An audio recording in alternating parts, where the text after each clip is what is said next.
Oi, sejam todos bem-vindos ao canal Amor, Luz e Espiritualidade. Continuamos com os vídeos sobre a Quaresma. Hoje eu vou falar um pouquinho para vocês sobre a Quinta-feira Santa. Aqui tem a imagem, né? Mostrando a hóstia, né? Que é o corpo de Cristo na missa. A hóstia representa o corpo de Cristo. E quando o padre está abençoando, o padre, o bispo, o papa, qualquer um que consagre, né? Quando levanta, né? Pedindo que seja abençoado, diz essa frase: isso é o meu corpo. Quinta-feira Santa, o início do Tríduo Pascual. Quinta-feira Santa começa o Tríduo Pascual. Tríduo Pascual são os 3 dias mais importantes da Semana Santa. É a reta final da Semana Santa, é o caminho que vai levar Jesus para ser crucificado, para morrer na cruz. Então é a reta final, tá chegando os dias tristes. Na verdade, amanhã, Sexta-feira Santa, é o dia que Jesus vai ser crucificado na cruz por nós. Amanhã é o dia que a gente deve fazer jejum e abstinência de carne, deixar de comer carne, beber bebida alcoólica. É o segundo dia e último dia do ano de sacrifício, de penitência, que a gente, assim, todo cristão, quem crê em Deus, né, em Jesus Cristo, deveria ter essas ações. Quinta-feira Santa começa o Tríduo Pascual. Então, Tríduo Pascual é a Quinta-feira Santa, a Sexta-feira da Paixão, quando Jesus morreu na cruz, e Sábado de Aleluia. Esses 3 dias super importantes, no final da Semana Santa, né? Começa na quinta-feira e tudo isso, a Semana Santa acaba no domingo de ressurreição, né? Finaliza com a ressurreição de Jesus Cristo, graças a Deus. Então, o Tríduo Pascal é a Quinta-feira Santa, que é a doação. É aquela imagem do lado esquerdo, aqui para a gente visualizar. A Sexta-feira Santa é a Paixão. É a imagem que está no centro, embaixo, no campo inferior. E o Sábado de Aleluia é a imagem que está do lado direito. Então, esses 3 dias, quinta, sexta e sábado, é o Tríduo Pascal. Os dias mais importantes da Semana Santa. Na Quinta-feira Santa, ocorrem alguns eventos. Todos são importantes. São eles: a Missa dos Santos Óleos, a Missa dos Santos Óleos, né? Eu falei assim, talvez confundisse. A Missa dos Santos Óleos, o Lava-Pés e a Última Ceia. Esses eventos, tudo isso aconteceu na Quinta-feira Santa. Farei vídeos com mais detalhes sobre o Lava-Pés e a Última Ceia. Eles têm muitos pontos importantes. Então, farei vídeos específicos deles. Sobre a Missa dos Santos Óleos, eu vou falar para vocês aqui. Nessa missa, acontece a bênção dos óleos.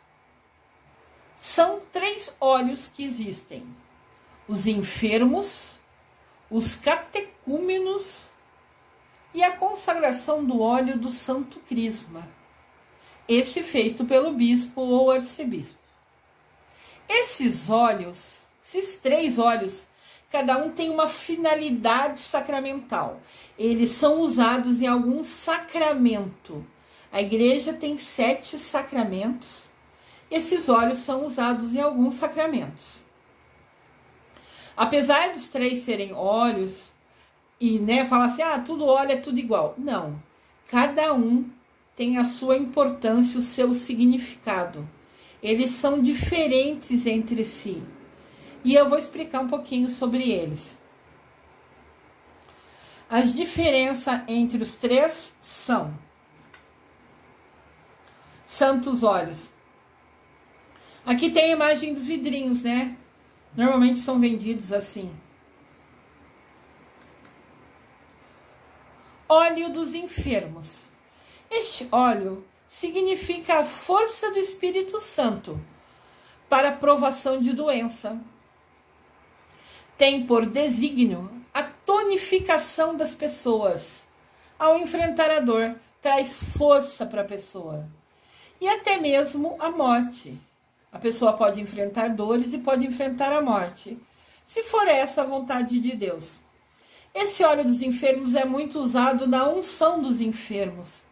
Quando uma pessoa está doente, às vezes no hospital, ou está muito ruim, às vezes ela pede, ou a família pede, que o padre, né, ou o arcebispo, quem puder, quem for responsável pela paróquia, pela comunidade dele, se pode ir lá dar a extrema unção. Então o padre vai lá, faz a confissão da pessoa, se ela estiver consciente, se ela quiser contar os pecados dela. O padre ouve, se ela assim quiser falar, e depois abençoa ela com esse óleo. E normalmente, né, realmente é direcionada para quem está doente, para quem está no hospital, ou quem está parecendo que vai, né, morrer, alguma coisa assim, no sentido desse óleo da força, traz força, aumenta a fé da pessoa. E já aconteceu, eu conheço pessoas que receberam a extrema-unção, né, o sacramento do perdão final, o último sacramento, e depois ou se recuperaram e voltaram à vida. Então, assim, se vai morrer ou vai ficar vivo, só depende dos desígnios de Deus. Mas esse sacramento, usar esse óleo para te dar força, para aumentar a sua fé e para, sei lá, dar um acalento, sabe? Essa bênção final te acalma a alma. Mesmo que você esteja na hora final, você fala, não, tá chegando minha hora, eu tô fraca, eu não tenho mais condições, eu me sinto cansada, chegou a minha hora. E ter a bênção de poder passar pelo sacramento da unção dos enfermos é uma bênção que até você pode fazer a confissão, né? Falando tudo o que aconteceu, ficando com a alma limpa e transparente. Porque se for a sua hora, se for a vontade de Deus, você já vai estar com o coração em paz, né? Vai ser mais fácil prestar conta para Deus, né? Então esse óleo é específico, mas com o foco de ajudar a força, né? Trazer força, trazer fé, trazer resistência para enfrentar a dor. Aqui tem um vidrinho, né, dos óleos dos enfermos. Esses vidrinhos têm todos os tamanhos, de todas as cores. Depende do quanto cada comunidade pode gastar. Então, tem uns que vão ser lindo, brilhante. Provavelmente lá o do Papa deve ser muito bonito. De repente, daquela comunidade pequenininha, mais pobre, é um vidrinho. Não importa o vidro, né? É só o destaque que esse é o óleo dos enfermos. O óleo do batismo também é chamado de catecúmenos. É o óleo usado para receber o batismo. E ele é usado tanto para adulto como para criança. Normalmente os pais que são mais fervorosos, não sei se seria a palavra, que estão, né, conectados à igreja, que participam realmente da missa, quando o filho nasce ou a filha, vai lá e batiza, né? Logo pequena, neném, às vezes a criança nem sabe o que está acontecendo normalmente. Mas acontece de algumas pessoas nascerem em família de outras religiões e ao longo da vida decidirem mudar isso e, sei lá, querem agora ser batizado na igreja católica. Ok, vai fazer um curso, né? Que daí você está consciente, vai ser ensinado sobre Jesus. E depois se você pode ser batizado também, mesmo sendo jovem, adulto, criança, não importa. A hora que você quiser ser batizado, sempre será bem-vindo. Este óleo do batismo ou catecúmeno significa a força de Deus que agora penetra nessa criança, nesse adulto que está se preparando para nascer pela água e pelo Espírito Santo. Então, no batismo tem o evento da água, né, que molha a cabeça, e tem o evento do Espírito Santo, que é quando acende a vela. Normalmente os padrinhos seguram essa vela, que é acesa numa vela grande, que é o Círio Pascal. Eu vou falar sobre ela no futuro. Tem um vídeo sobre ela no sábado de Aleluia, para vocês conhecerem. Então, quando acende a vela, os padrinhos normalmente seguram essa vela acesa. É o momento que a criança está recebendo o Espírito Santo. É o símbolo, né? E a água é quando molha a cabecinha dela. Então, ela recebe, ela nasce para essa religião, né? Para a Igreja Católica, nesse batismo através da água e do Espírito Santo. Aqui tem o olhinho também, né? Escrito batismo. São só imagem para vocês lembrarem, para ficar fácil o entendimento. E tem também o óleo do crisma. Ele tem por significado a plenitude do Espírito Santo, como os cristãos se assumindo na missão de Cristo. O crisma é você confirmar a sua fé, né? Eu fui batizada, era nenezinha, tinha 2 meses, se eu não me engano. Então, ao ser batizada, meus pais assumiram por mim o compromisso, né, de seguir a Jesus, seguir a Deus. E eu, quando tive, acho que foi com 12 anos, alguma coisa assim, eu fiz o crisma. Daí eu, Lúcia Diniz, assumi o compromisso de agora em diante, eu vou realmente, por opção, por escolha, seguir a Deus, seguir a Jesus Cristo. Então eu recebi, né, quem faz o crisma, recebe esse óleo. Ele é usado no sacramento do crisma, que é chamado de confirmação batismal. É você confirmar a sua fé. É você falar, aquela bênção que eu recebi, nenê, agora eu quero realmente seguir, é minha escolha. Essa confirmação batismal é você viver como um adulto da fé.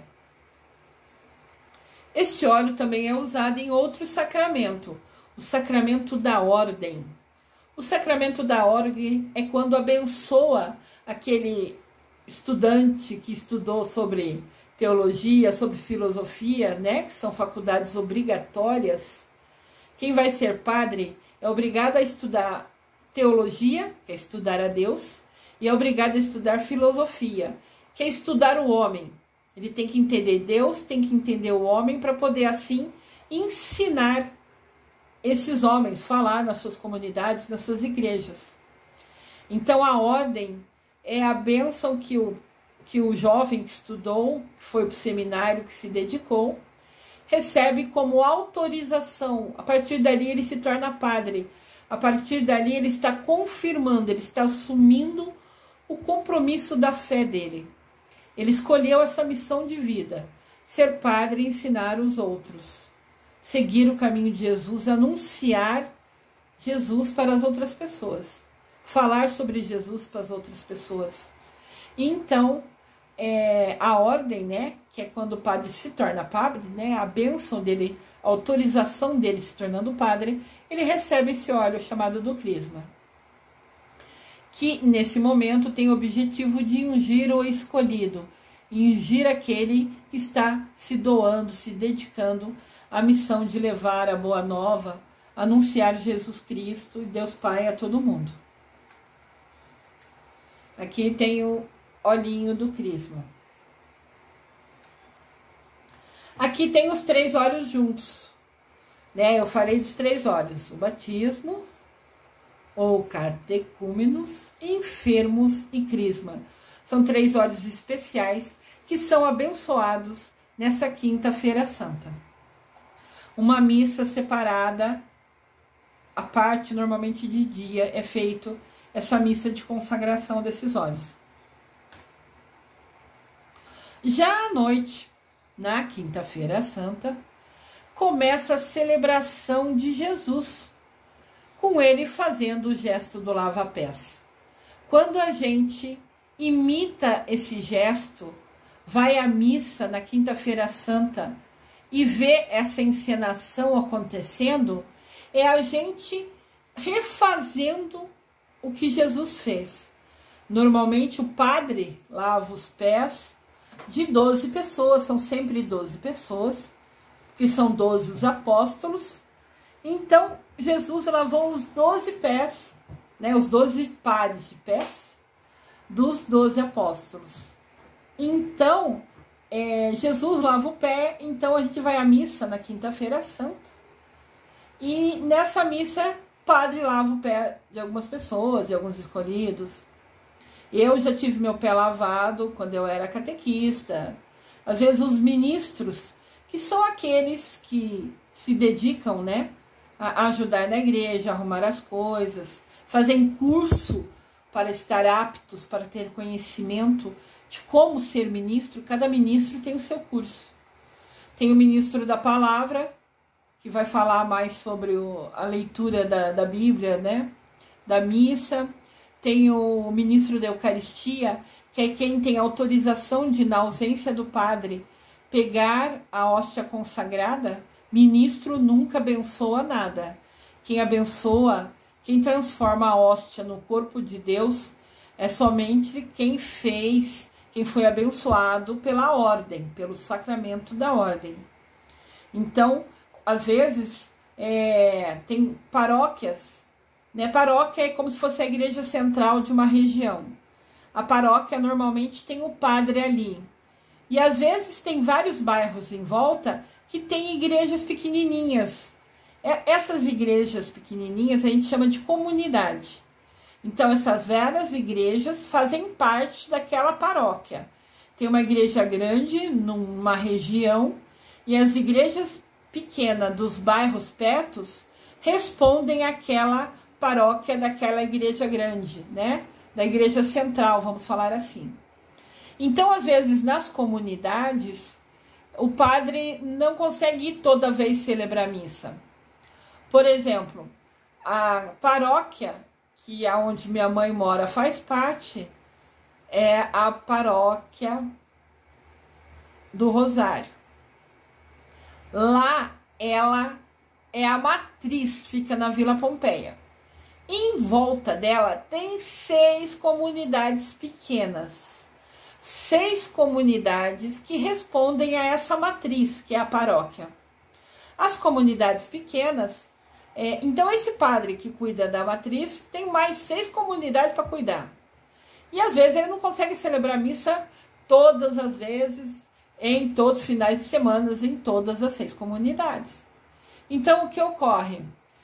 O ministro da Eucaristia faz um curso, é treinado para aprender a importância, os significados, sobre o cuidado, o respeito.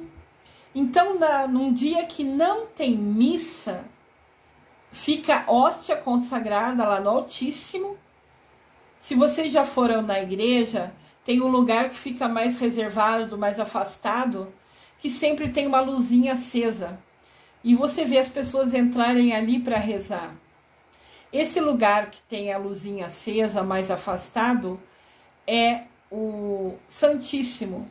É onde tem o corpo de Deus. O padre vai, abençoa na missa, consagra as hóstias, distribui a comunhão e sobra hóstias consagradas. O corpo de Cristo sobra. Então ele guarda no lugar fechado, protegido, e é fechado, né, nesse Santíssimo, trancado com chave. Ou se o padre sabe que na próxima semana não vai vir nessa comunidade, não vai poder vir nessa comunidade, voltando, se o padre sabe que hoje está nessa comunidade fazendo a missa, celebrando a missa, e sabe que ele não vai conseguir vir na semana que vem nessa comunidade, ele também abençoa mais hóstias. Ele abençoa mais hóstias, transformando elas no corpo de Cristo e deixa mais hóstias guardadas no Santíssimo. Assim, na outra semana, quando ele não puder vir, os ministros celebram. O que acontece? O ministro da liturgia vai ser o responsável por falar sobre as leituras do evangelho daquele dia da missa. Cada missa tem tem uma primeira leitura, uma segunda leitura e um evangelho. Então, o ministro da palavra, quando não tem o padre, ele vai explicar sobre isso. Mas ele fez curso, ele entendeu um pouquinho, né, estudou um pouco sobre a palavra de Deus. Então, o ministro da palavra vai falar sobre as leituras da missa. O ministro da Eucaristia é aquele que foi treinado, fez curso e tem a bênção, a autorização para, na ausência do padre, pegar a chavinha, ir lá abrir o Santíssimo com todo respeito, trazer até o altar. E não tem, na ausência do padre, não tem a parte de consagração. Essa parte não é lida, porque ninguém ali tem o dom, tem a autorização de consagrar. Então, quando tem celebração, que é uma reunião de pessoas para estudar, para fazer, celebrar sem a ausência do padre, né? O ministro da Eucaristia pega com todo respeito e ele tem a missão, a responsabilidade de distribuir a comunhão para as pessoas que podem comungar, né? Só pode comungar quem está em paz com Deus. Se você tem pecado, se você não confessou, segundo as regras da igreja, você não comunga, né? Você tem que fazer as pazes, pedir perdão para Deus para depois merecer receber o corpo dele. Então, o ministro da Eucaristia vai ser o responsável para distribuir a Eucaristia, o corpo de Deus, né? O corpo de Cristo, para todo mundo que foi à missa. E ele é o padre, quando vai entregar o corpo de Cristo, fala: eis o meu corpo. E a pessoa fala amém, normalmente. Então, assim, o ministro vai entregar essa comunhão, distribuir a todos. Se ele perceber que tem pouca hóstia, bastante gente naquela missa, ele ainda tem a responsabilidade de repartir a hóstia para que todo mundo receba um pedacinho do corpo do Cristo. Ele tem até que planejar isso. Ele sabe mais ou menos quanto tem de corpo de Cristo. Se ele ver que tem muita gente para comungar e poucas hóstias, ele ainda tem a responsabilidade de partilhar aquelas hóstias. Normalmente são redondinhas, pequenas. Então, partilhar aquela em mais pedaços para que todo mundo receba. Não importa o tamanho do corpo de Cristo que vai receber. O que importa é ter a bênção de receber o corpo de Cristo. Finalizando a comunhão, o ministro, se ainda ficou hóstia ali, ele vai tampar, levar ao Santíssimo e trancar. Se por um acaso acabaram as hóstias, né, o corpo de Cristo, ele depois fecha o Santíssimo, mas a luzinha fica apagada naquele lugar, porque ali não tem o corpo de Cristo, porque acabaram as hóstias, que são, né, a referência do corpo de Cristo. Então, isso é importante. É só dicas, né? Coisas que eu compartilho. Eu tenho muitos amigos espíritos e de outras religiões, do budismo. Então, assim, são detalhes, né? Se aquele lugar na igreja isolado tiver a luzinha acesa, é porque tem o corpo de Cristo. Tem hóstias consagradas ali. E se tiver com a luzinha apagada, é porque não tem nenhum. Mas, normalmente, o ensinado, né, o pedido, o orientado, é que sempre tenha o corpo de Cristo, tenha alguma hóstia ali para o Santíssimo estar sempre aceso. para aquela luzinha estar sempre acesa.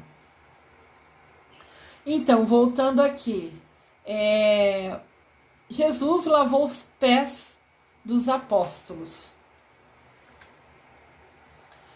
Não sei se vocês lembram, se vocês viram o vídeo sobre a campanha da fraternidade. Tem 2 vídeos, tem um vídeo falando sobre a campanha da fraternidade e tem um vídeo falando sobre a campanha da fraternidade de 2022, que eu dei um destaque diferenciado. Então, no vídeo campanha da fraternidade, eu destaquei que na campanha da fraternidade de 2015, CF quer dizer campanha da fraternidade. Como são 2 palavras longas, normalmente a gente abrevia. A campanha da fraternidade de 2015 era Eu Vim para Servir. Sempre a campanha da fraternidade é retirada de um versículo da Bíblia, né? E nesse gesto, no cartaz que teve a campanha da fraternidade de 2015, foi exatamente, né, uma imagem do Papa Francisco quando fez a missa de lava-pés, quando fez a missa na Quinta-feira Santa.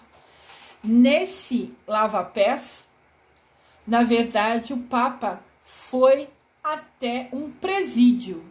Ele escolheu lavar os pés dos presos que ali estavam.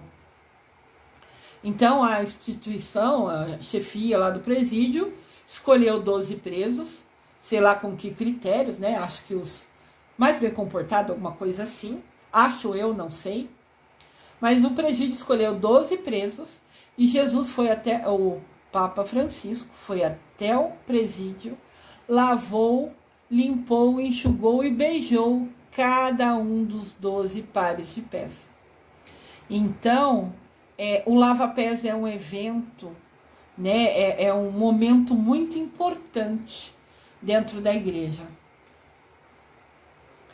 Esse momento de lava-pés consiste em Jesus lavando os pés dos seus 12 apóstolos.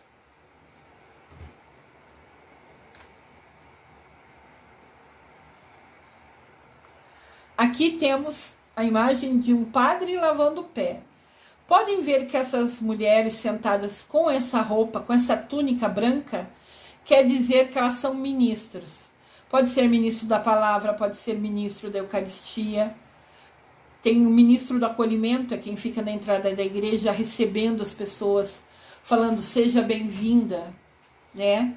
Então tem vários ministros, várias funções na igreja, que os ministros, que quem escolhe se dedicar, fazer esse trabalho voluntário na igreja, faz um curso, um treinamento, para saber detalhes sobre isso que ela escolheu, né?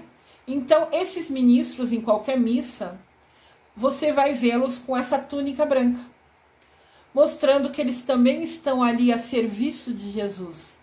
Eles estão ali como voluntários, né? Usando o livre-arbítrio para ajudar, para se dedicar naquilo. Nesse exemplo de imagem, o padre está lavando os pés ali da moça e tem outras moças na frente que vão ser lavadas também. Se você observar a moça que está aqui próximo ao lado direito, ela já está com o pé descalço, esperando o momento dela de ser lavado o pé. Então, esse padre decidiu lavar os pés dos ministros, das pessoas voluntárias que se dedicam a ajudar a igreja.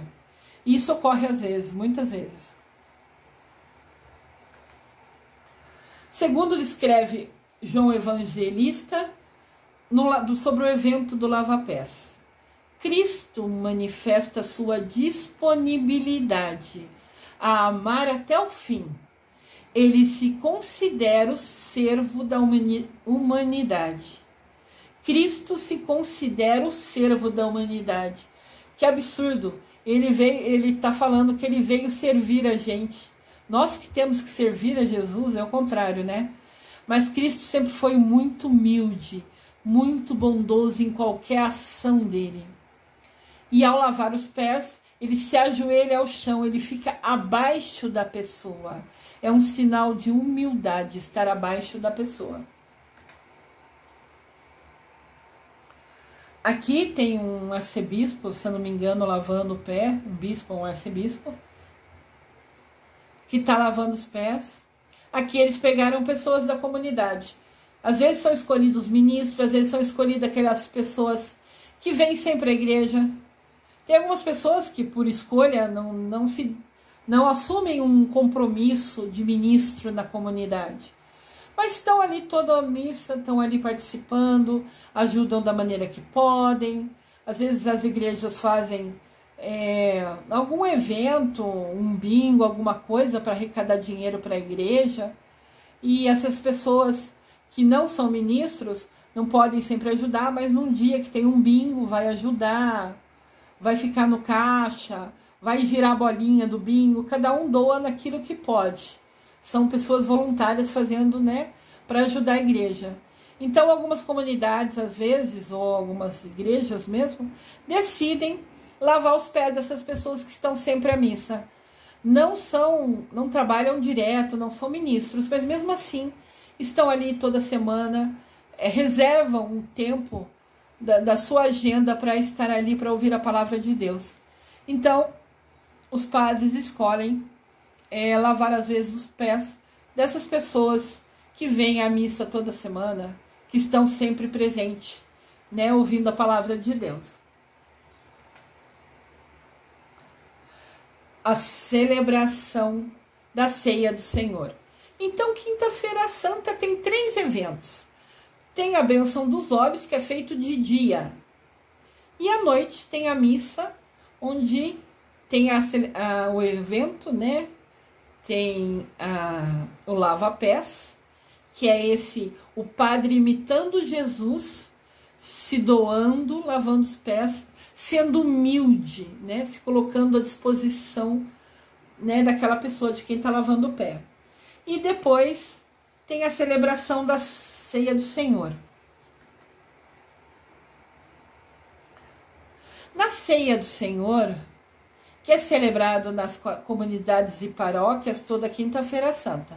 Então, Quinta-feira Santa hoje, né, à noite nas igrejas, vai ter a missa, né, da Quinta-feira Santa, que envolve o lava-pés e a última ceia. A gente, ao participar dessa missa, a gente está recordando os passos de Jesus. A gente está se fazendo presente como se fosse um dos discípulos dele que estavam ali ao lado dele. E vamos partilhar da última ceia. A última ceia que Jesus rezou, o partilhar do pão e vinho que Jesus fez pela última vez em vida com os 12 apóstolos. Quando a gente vai à celebração da Quinta-feira Santa, a missa da Quinta-feira Santa, nós estamos andando com Jesus e com os 12 apóstolos. Nós estamos ao lado deles, repetindo, relembrando tudo que eles fizeram. Aqui tem um quadro que chama A Última Ceia. Esse quadro é um quadro famoso pintado por Leonardo da Vinci. Eu vou fazer um vídeo especial sobre a Última Ceia, né? Eu vou explicar melhor sobre esse quadro. Ele tem muitas referências, muitas dicas importantes nessa imagem, que eu vou explicar com detalhes para vocês no vídeo da Última Ceia. Assistam, que vai ser muito interessante. Por meio da celebração dessa... É como se fosse a primeira missa, é considerada a primeira missa. E a Sagrada Eucaristia. A Última Ceia é como Jesus ensinando para a gente como celebrar a missa. Se reunir, fazer as leituras e depois receber o corpo e o sangue de Jesus. A Sagrada Eucaristia é narrada em Mateus, capítulo 26, versículo 26. E é quando a gente se une a Jesus.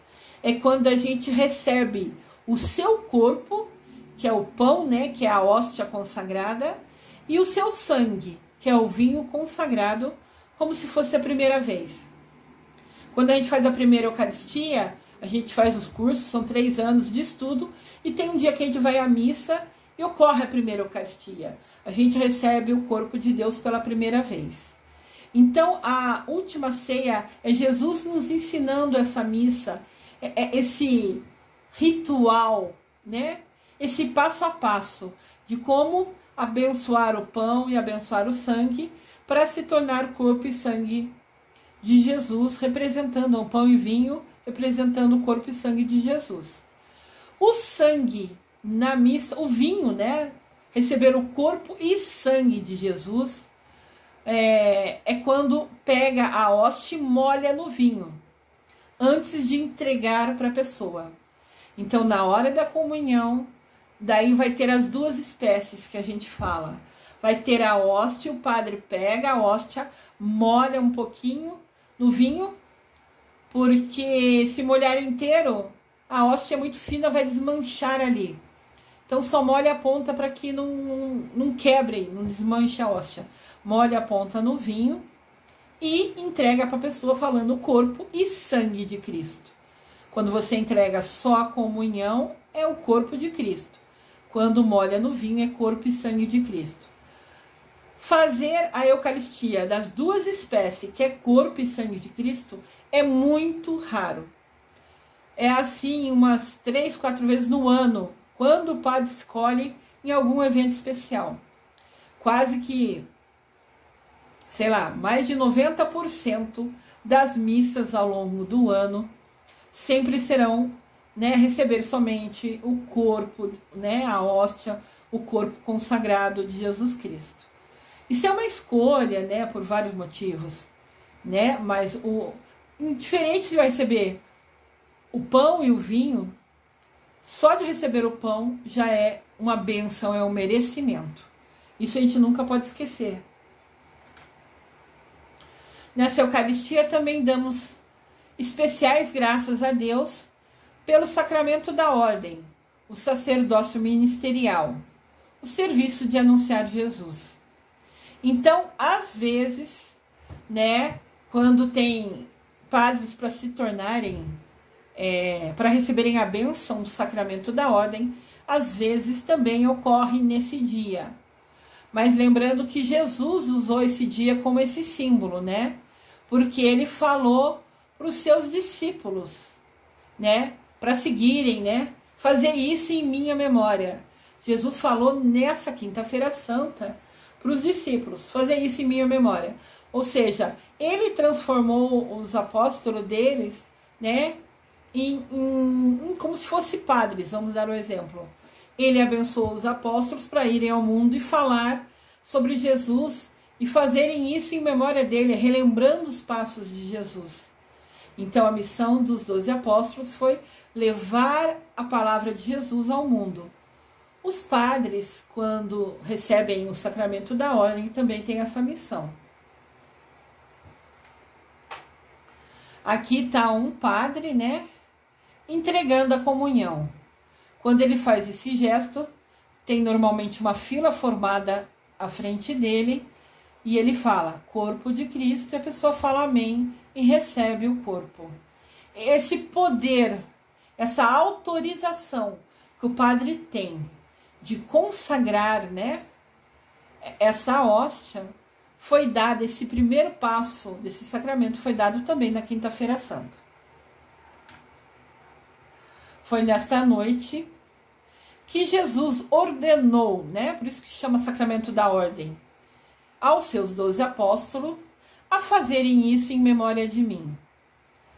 Fazer isso em memória de mim é a frase que instituiu a missa, o sacramento da Eucaristia, da comunhão. É repetir aquele ritual, né? E também a quem assim sentir o chamado, quem escolher ser padre, quem escolher seguir Jesus anunciando, levando a palavra dele aos povos, né? Também está fazendo isso em memória de Jesus. Então, na Santa Ceia, nessa quinta-feira santa, a frase fazer isso em memória de mim é a mais importante. É relembrar Jesus nas nossas ações. Após a última ceia, os apóstolos de Jesus se dirigiram até o Horto das Oliveiras. Aqui alguns livros da Bíblia diferem, né? Tem uns que falam que ele foi com os 12 apóstolos, depois que acabou a missa, né? Que ele fez a última ceia, que ele foi com os 12 apóstolos para esse Horto das Oliveiras, que era um lugar que ele gostava de sentar e rezar. Alguns livros falam que ele foi somente com 3 apóstolos. Então eu não sei precisar, eu não sei afirmar exatamente qual a quantidade de apóstolos que o seguiram. Mas acabando a última ceia, Jesus foi para o horto. Era um lugar que ele gostava de se isolar para rezar.